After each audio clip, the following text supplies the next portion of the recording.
I've ridden about 85 kilometers and stopped at this small little area. It's like a village, I'd say. And people are really nice here.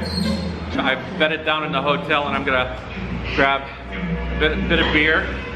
This is like sort of the Guangxi beer I've had here. It's pretty good. It's like a dark beer. We're gonna get some ribs. But what else? 这个 heart? 这个鸡肾. And then you got fish, and you have stomach, and some kidneys, intestine, some brain. No? But I'm gonna get some ribs. So I'm gonna get some ribs, and then we got some vegetables here. 谢谢. 你是老板?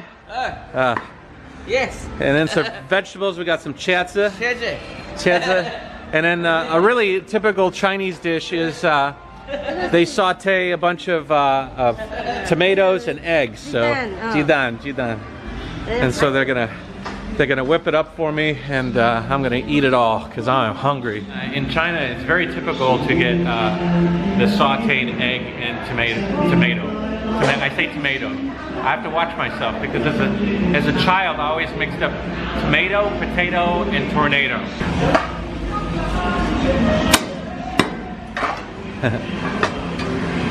Make water. American. I'm American. He's gonna weigh it out on his little thing. Make sure I'm getting my quantity. Make water. 我就在中国10年了。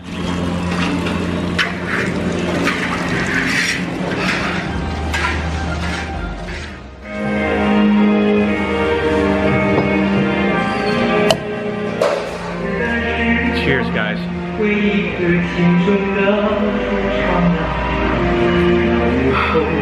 好喝。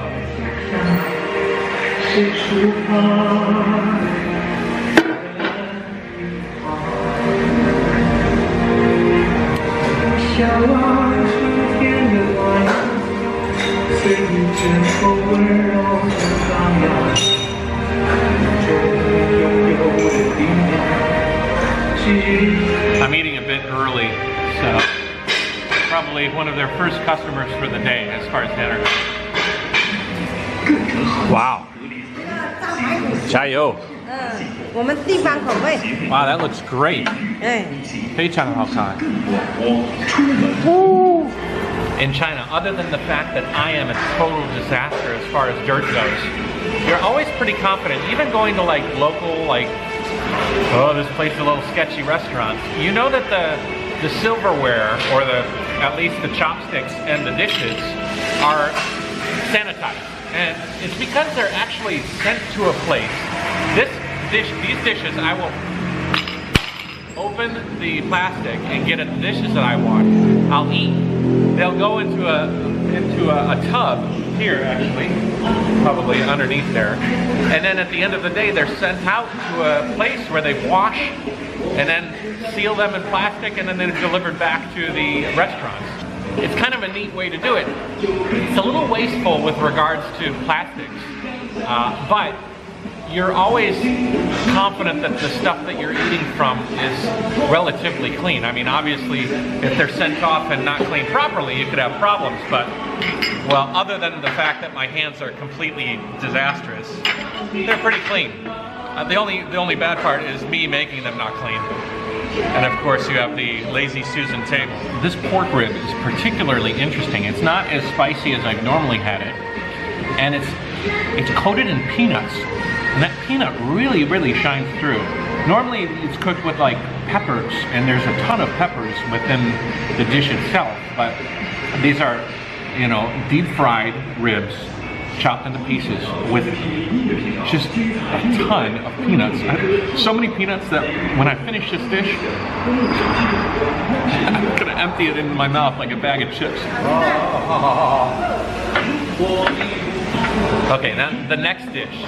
This is just very simple, tomato and egg. In America, you might want to have this for breakfast, but this is like a lunch, dinner.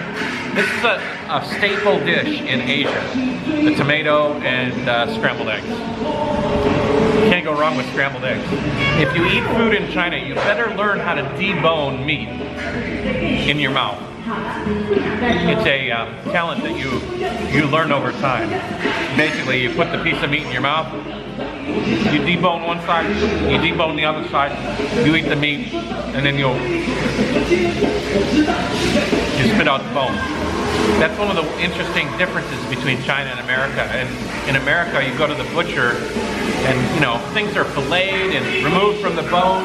But here in China, you know, you put the neck of the chicken in your mouth and you're articulating it in your mouth in order to remove the meat from the neck, you know. And you're spitting out the vertebrae. Great. The egg and tomato, it's very similar to your scrambled eggs in America. It's got a little salt in it. It's very much like scrambled eggs. And the tomato actually gives it a really nice flavor. Ha ha ha ha. 茄子茄子。猪肉？茄子猪肉。When I came to China for the first time, I had never eaten this type of eggplant before. Chetza is Chinese for eggplant. Purple, very, very vibrant purple. This purple is a little bit darker than the normal. Mix it with a little vegetables and some pork. Oh my gosh, it is so good.